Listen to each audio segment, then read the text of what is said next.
हाय दोस्तों, कैसे हैं आप। दोस्तों, आज मैं चोरी के विषय में बताता हूँ।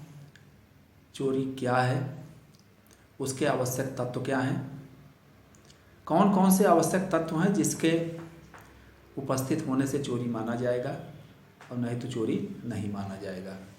तो दोस्तों, चोरी की परिभाषा भारतीय दंड संहिता की धारा 378 में दी गई है और इसके लिए दंड के विषय में धारा 379 भारतीय दंड संहिता बतलाता है। तो सबसे पहले हम लोग चोरी क्या है, चोरी के बहुत बड़ा इम्पॉर्टेंट तत्व, चोरी के आवश्यक तत्व कौन कौन से हैं ये होता है। तो सबसे पहला नंबर चोरी का पहला आवश्यक तत्व कि कोई चल संपत्ति हो, यानी मूवेबल प्रॉपर्टी। कोई भी प्रॉपर्टी जो एक जगह से दूसरी जगह आसानी से ले जाई जा सके उसे चल संपत्ति कहते हैं। और दूसरा, वह किसी के कब्जे में हो, किसी व्यक्ति के कब्जे में हो। और तीसरा आवश्यक तत्व होता है बेईमानी पूर्वक आशय से।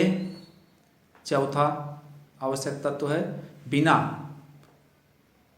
उसके स्वामी की अनुमति के या आज्ञा के।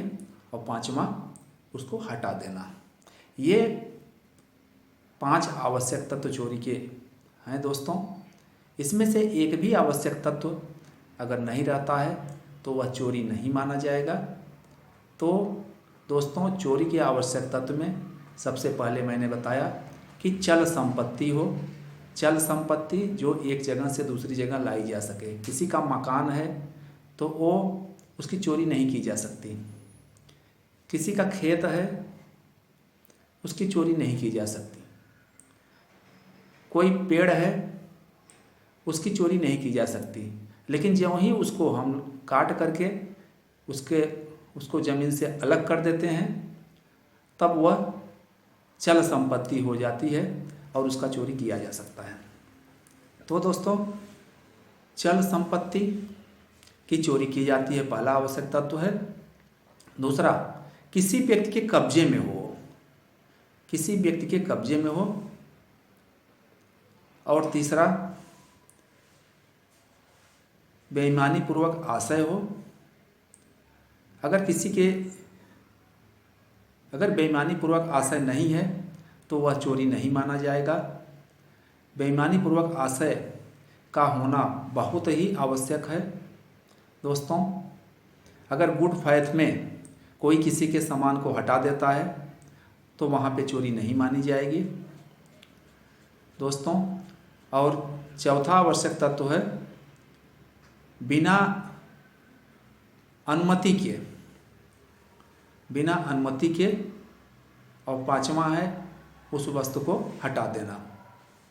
यानी दोस्तों, हो गया चोरी के लिए आवश्यक तत्व चल संपत्ति, दूसरा किसी के कब्जे में हो, तीसरा बेईमानी पूर्वक आशय हो, चौथा बिना अनुमति के विदाउट परमिशन, और पांचवा उसको हटा देना। ये पांचों आवश्यक तत्व रहेंगे तब वह चोरी माना जाएगा दोस्तों।